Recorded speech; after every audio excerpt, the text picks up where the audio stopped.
안녕하세요. 허재현 기자입니다. 시사 바리스타 백브리핑 진행하겠습니다. 오늘 그런데 여러분 방송 시작하기 전에 조금 반가운 소식 하나 전해드릴게요. 아시는 분들 이미 아실 텐데, 자, 제가 김용민 TV의 유튜브 방송이죠. 고정 출연해서 앞으로 언론과 기자 논평을 해드리려고 합니다. 문제 언론 조중동 당연히 집중해서 제가 전달해 드릴 거고요. 한겨레 신문, 경향신문, 오마이뉴스까지 다 포함해서 이 진보 언론의 기사들과 논평에 대해서까지 과감하게 제가 칼을 들어서 논평을 해드리려고 합니다. 왜 그러냐면 이 진보 언론 기자들끼리 이 동료 의식이 매우 커요. 전문가, 이제 일종의 이제 전문가 집단이죠. 진보 언론계에. 그런데 동료 의식이 너무나 크다 보니까 뭔가 자기들과 생각이 좀 다른 것도 서로 비평을 잘 안 해요. 그냥 쉬쉬쉬쉬하고 논쟁을 안 하다 보니까 겉으로. 그래서 이제 문제가 뭐가 발생하고 있냐면 이 진보 언론들이 무슨 그 갈라파고스처럼 이 대중의 여론과 괴리된 어떤 전문가 집단들만의 섬처럼 돼가고 있어요.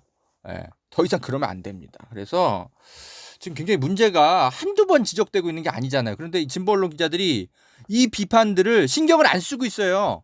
진짜 신경 안 써요. 진짜. 저는 그 내부에 있어 봤잖아요. 이 사람들 그거 신경 안 씁니다. 진영주의자들의 트집 잡기 정도로 생각하고 다 무시해버려요. 아예 보지도 않아. SNS에 올라오는 것들을. 저도 그랬고요. 과거에. 웬만하면 그러려고 노력을 했고. 그런데 늘 저는 이런 태도가 옳아? 항상 의문이었죠. 왜냐면 저는 SNS를 워낙 많이 하는 기자니까. 안 볼래 안 들 수가 없어요. 비판 여론을. 그래서 칼을 들어야 됩니다. 제가 이 진보 언론에 대해서도 그렇게 칼을 들면서 이제 그 비평을 하겠다는 건 제가 어떤 정답을 제시하면서 그 사람들 틀렸어, 이거 바꿔, 뭐 이렇게 제가 뭐 이렇게 가르치겠다는 게 아닙니다. 옴부즈맨처럼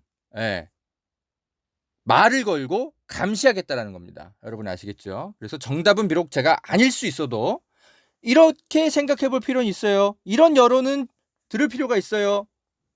토론을 제시해야 됩니다. 그래야 이 사람들이 고민을 해요. 김용민 TV 매주 목요일 오후 6시에 제가 한 30분 동안 출연할 겁니다. 지켜봐 주시고요.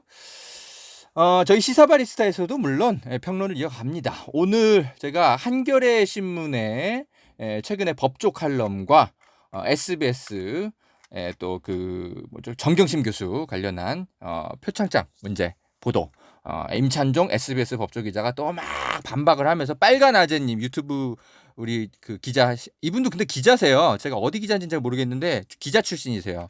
어쨌든 그 시민 기자를 막 공격을 해놨는데, 임찬정 SBS 법조 기자의 논리가 뭐가 있는지 저도 법조 기자 출신이기 때문에 임찬정 너만큼은 알걸.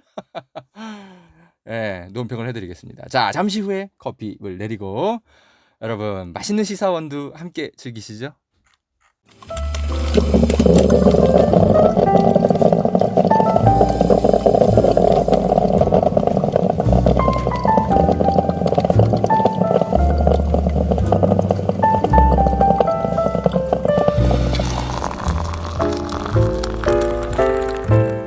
허재현 기자의 시사 바리스타입니다.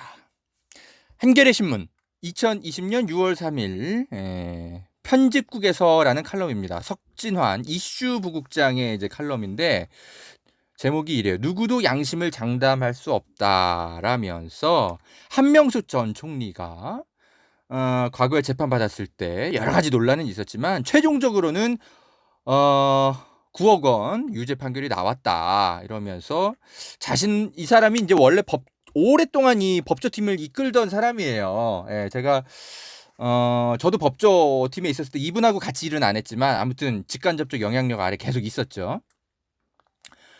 본인의 이제 경험을 이제 담아가지고 칼럼을 썼는데, 핵심은 이겁니다. 그러니까 이제 누구도 어떤 이제 그 부패, 그 정치인 누구도 어떤 부패로부터 자유로울 수 없다. 뭐 이런 가정을 기본적으로 한 다음에 돈을 받은 정치인은 수사가 시작되면 처음에는 거의 다 돈 받은 사실 부인하죠.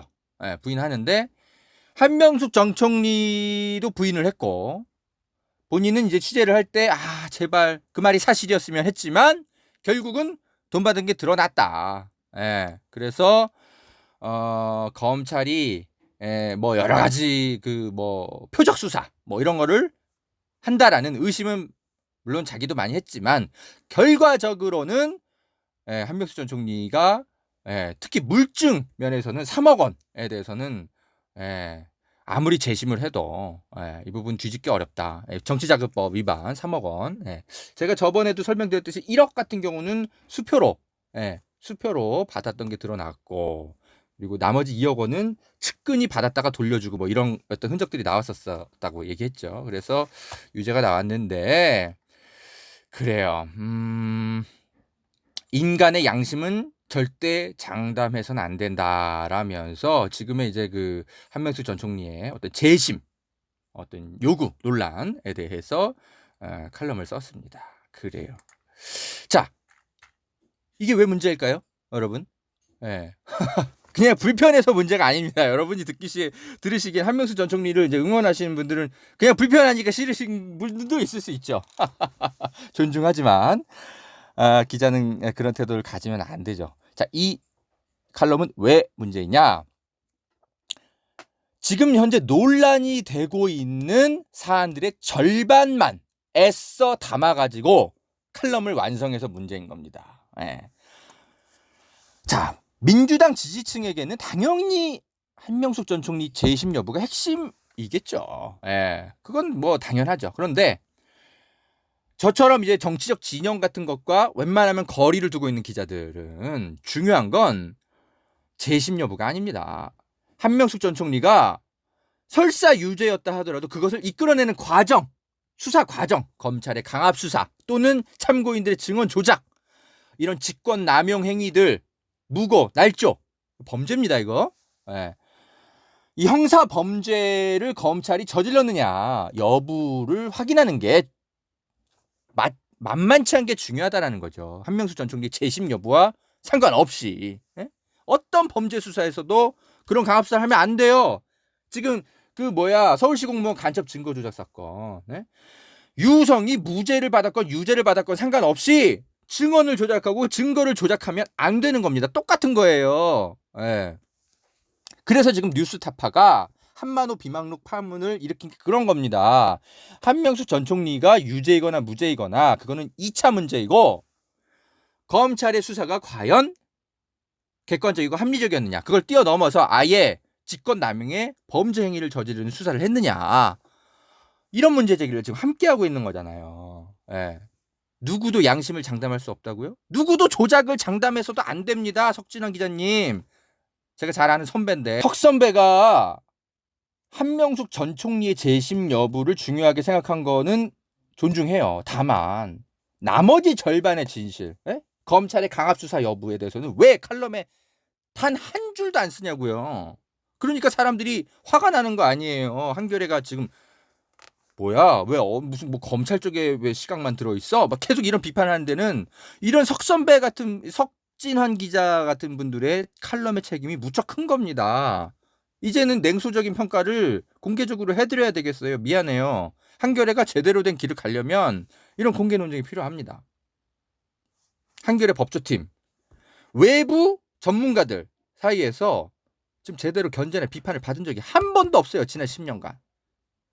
그러니까 이런 칼럼이 아무렇지 않게 나오는 거예요. 왜냐하면 내부에서는 이게 맞다고 생각할 거거든요. 자, 우리 석진환 기자에게 칼럼의 나머지를 제가 대신 써드릴게요. 한명숙 전 총리 사건 판결했던 대법관들의 소수 의견으로 나머지 칼럼을 채워드리겠습니다. 박보영 등 5명 대법관의 소수 의견. 판결문에 이렇게 써 있어요. 대법원 판결문에 검사가 한만호의 진술이 번복되지 않도록 부적절하게 애쓴 흔적이 역력한 사안. 그죠? 한명숙에게 유리한 관련자들의 진술에 대하여는 그 신빙성 인정에 엄격한 잣대 들이대면서도 한만호 검찰 진술에 대해서는 단지 정황 증거 등 존재 자체만을 내세워 손쉽게 그 신빙성을 인정한 사안. 분명히 이렇게 써 있습니다. 예. 한명숙이 유죄냐 무죄냐 그것만 중요한 게 아니에요. 자, 이렇게 칼럼이 균형 잡히게 써야죠. 예. SBS 법조팀도 문제가 매우 큽니다. 예. 지금 방송통신심의위원회에서 SBS의 그 이제 정경심 교수 관련 그 표창장 파일 보도, 예, 최초에 나왔던 거, 그거 재판 과정에서 오보로 밝혀졌는데 SBS가 인정을 안 하려고 그래요. 그래서 방송통신심의위원회에서 이거 공정하냐? 예, 살펴봤는데 공정하지 않았다. 너무 단정적으로 표현했다. SBS 기자가 직접 확인한 것도 아니면서, 예, 정경심 교수 PC에서 표창장이 아니고 그 총장 직인 파일이 발견됐다. 예, 이렇게 단정적으로 확인했다고 보도한 건 잘못된 거다라고, 예, 판단을 해서 결론을 내렸습니다. 이제 법정 제재를 아주 약하게 아주 약하게, 예, 받을 겁니다. 예, 받을 건데, 그런데 문제가 뭐냐? YTN에 저보다 더 열심히 그 정경심 교수 그 사건 관련해서 논평하시고 취재하시는 유튜브 하시는 그 기자님이 계세요. 빨간 아즈님이라고. 저보다 여러분 더 많이 아시는 분들 많을 거예요. 이분이 YTN에 출연을 해가지고 이제 저랑 비슷한 논리로 이제 SBS 법조팀에 그 기사를 막 이제 비판을 했나 봐요. 그러니까 SBS 임찬종 법조기자가, 예, 이렇게 페이스북에 글을 올렸습니다, 여러분. 제가 이걸 반박해 드릴게요. 표창장 파일이냐 직인 파일이냐는 중요하지 않다. 핵심은 그 파일이 발견된 컴퓨터가 누구 것인지다. 예. 21일 재판에서도 권성수 판사가 총장 직인 이미지 파일을 언급했다. 문제의 파일은 직인 파일, 적어도 직인 파일과 표창장 파일 모두를 의미하는 것이다. 이렇게 이제 주장을 했어요. 여러분, 이게 왜 문제냐면요. 이 사안은 아주 명확합니다. 표창장 파일이냐 직인 파일이냐. SBS는 처음에 이제 총장 직인 파일이 발견됐다고 처음에 보도를 했는데, 알고 봤더니 정경심 교수 PC도 아니고 강사 연구실에, 강사 휴게실에 있는, 예, 누구 건지도 모르는 그 PC에서 표창장 파일 같은 게 나온 건데, 표창장에 보통 총장 직인이 함께 찍혀 있죠. 그거를 이제 캡처한 표창장을 이렇게 오려 붙인 그런 파일이 이제 발견됐는데, SBS 막 그런 걸 막 뒤섞어가지고 막 지금도 얘기하고 있어요. 근데 직인 파일이냐 표창장 파일이냐는 이걸 구분하는 건 굉장히 중요합니다. 왜냐하면, 그래서 임찬종 기자는 뭐 표창장 파일이냐 직인 파일이냐 중요하지 않다고 얘기하는데, 자, 이게 지금 둘 다 중요합니다. 왜냐하면 직인 파일로 그 총장 직인 파일인지 아닌지, 이게 SBS 이렇게 보도였잖아요. 그거를 구분하는 건 왜 중요하냐면, 검찰의 과잉 편향 수사, 그리고 언론에 어떻게 최초의 어떤 그 팩트들을 흘렸는지, 예, 그런 검언 유착 의혹을 밝혀내기 위해서 정말 정확하게 SBS 보도 첫 보도처럼 총장 직인 파일이냐 아니냐를 밝혀내는 건 대단히 중요합니다. 그리고 임찬종 기자 말처럼 표창장 위조 사건의 유무죄를 가리기 위해서라도 정확하게 표창장 파일인지 어떤 건지를 구분하는 것도 역시 같이 중요한 겁니다. 이 둘 중에 어느 하나만 중요하다고 말하는 기자는, 예, 그 기자가 진영에 빠져 있는 기자예요. 예, 신뢰하시면 안 돼요. SBS는 지금 검찰 진영에만 서가지고 사건을 자꾸 해석하려고 하니까 저런 궤변을 자꾸 하는 거예요. 예. 이거는 저같이 무슨 법조기자 출신이 아니더라도 상식을 가진 사람이라면 누구나 판단할 수 있는 거예요. 예. 빨간 아재님 힘내세요. 예. 제가 이분 방송을 한두 번 정도 제가 뭐 이렇게 정리된 걸 한번 봤는데, 여러분 이분 방송은 신뢰하고 보셔도 될 것 같아요. 예. 약간 저라면 이런 식으로 논평하진 않겠다라는 부분도 없진 않았지만, 그건 뭐 사람마다 생각이 다르죠. 근데 어쨌든 근거와 분석, 예, 이런 것들이 굉장히 논리적이고 본인이 취재한 걸 가지고 얘기하시는 분이에요. 아무래도 기자 출신이어서 그런 것 같아요. 예, 신뢰할 만한 유튜버세요, 이분은. 그러니까 정경심 교수나 조국 교수 재판과 관련해서는 이분 방송 참조하시고 볼만한 것 같아요. 예, 적어도 SBS 보도보다는 훨씬 정확해요. 채널A 법조팀은 지금 검찰이랑 같이 이 악의를 갖고 취재해서 여론 조작하려고 해서 문제이고, SBS 법조팀은 그런 정도까지는 아닌 것 같은데, 다만 검찰이라는 어떤 진영에 덫에 빠져 있는데 스스로 그걸 몰라요. 자기가 그물망에 이렇게 빠져 있는 거를. 그래서 한심해서 문제인 겁니다. 자, 요렇게 제가 논리적으로 반박해드리고, 자, 다음 꼭 말씀드리고 싶은 뉴스가 하나 있었어요. 최강욱 열린민주당 대표 관련 보도가 최근에 나왔는데, 뭐가 문제가 있었냐면, 이 보도가 보자. 이분이 3일날 2일날 6월 2일날 서울중앙지법에서 이제 재판에 참석을 했어요. 그 조국 관련 무슨 확인서 이렇게 써줬냐 안 써줬냐 이런 거 가지고 좀 문제되고 있잖아요.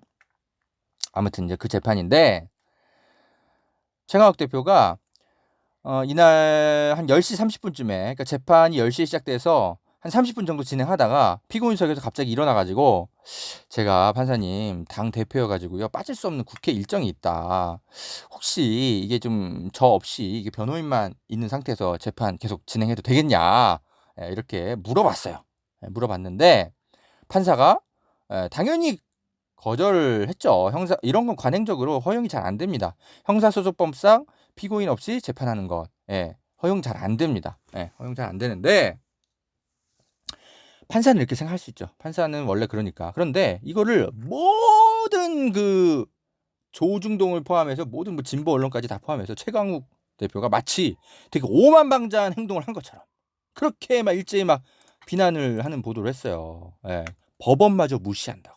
최강욱 그 변호사가 조금 말투가 되게 세잖아요. 매운맛 박주민 같은 그런 이미지잖아요. 그래서 마치 되게 오만한 사람처럼 이미지를 만들려고 이렇게 얘기를 했어요. 그런데 여러분, 이거 이렇게 볼 게 아닌 게요, 법원이 너무 오만한 태도를 보이는 경우가 많습니다. 원래 최근에 어떤 판사는요, 여러분, 판결문도 반말로 쓰이는 게 이게 너무 권위주의적이다, 시대에 흐름에 안 맞다 이러면서 존댓말로 바꿔서 쓰는 판사도 생기고 있어요. 심지어 그게 이제 법조계에 이제 권위를 내려놓는 어떤 관행, 바꾸는 변화인데, 아니 여러분 생각해 보세요. 피고인이 재판 도중에 급한 일이 생겼거나 어떤 불가피한 일이 생기면 판사한테 죄송하지만 제가 이거 일 처리 꼭 해야 되는데 혹시 저희 변호인이 있으니까 이 상태로 재판 계속 진행하면 안 될까요? 오늘만? 아니 이렇게 물어볼 수도 있는 거 아닙니까? 이걸 무슨 판사 앞에서 절대로 국민이 해서는 안 되는 일처럼 생각하는 것 자체가 권위주의적인 사고인 거예요. 최강욱이 개인적인 무슨 사소한 일정을 소화하러 가겠다는 것도 아니고, 무슨 영화표 예매해서 콘서트 티켓을 썩힐 수가 없어서 좀 갔다 와야 되는데 이런 겁니까? 그게 아니잖아요. 국회에서 국민과 한 공적인 어떤 일정이 있다는 거 아니에요. 그러면 판사한테 한번 양해를 구해볼 수도 있는 거 아닙니까? 왜 우리는 판사한테 얘기조차도 하면 안 된다는 건데. 그잖아요.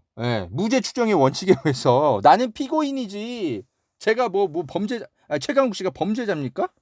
아니 당당하게 왜 권리 행사를 물론 막을 수도 있죠, 재판정에서. 그런데 왜 그걸 묻지도 못하게 하는데, 언론이. 그게 왜 오만방자한 거예요?